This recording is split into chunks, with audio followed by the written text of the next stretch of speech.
Sa simula pa lang, tinuruan na tayo ng lipunan kung ano ang dapat nating gawin, mag-aral, magtrabaho, mag-ipon, at sundin ang mga patakarang sinasabing magdadala sa atin ng seguridad at tagumpay.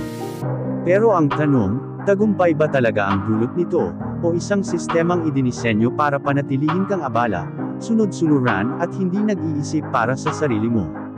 Kung patuloy mong susundin ang daan na itinakda ng iba, kailan mo masisimulan ang sayo?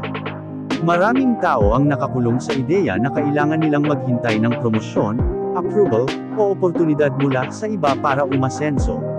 Pero ang totoo, ang tunay na pag-unlad ay hindi hinihintay, ginagawa ito. Kapag sinimulan mong palayain ang iyong isipan, makikita mong ang mundo ay puno ng posibilidad. Hindi mo kailangang maghintay ng tamang oras, ikaw ang gumagawa ng tamang oras.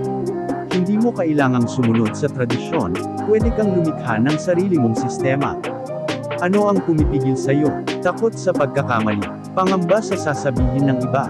Tandaan, hindi mo kailangan ng basbas ng sinuman para simulan ang pangarap mo.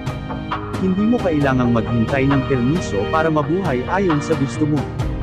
Ang tagumpay ay hindi tungkol sa pagsunod sa daan na ginawa ng iba. Ito ay tungkol sa paglikha ng sarili mong daan, isang landas na hindi mo kailangang ipaliwanag kaninuman, dahil ito ang tunay na ikaw. Palayain mo ang iyong isipan. Dahil sa sandaling gawin mo ito, magsisimula ang tunay na kalayaan.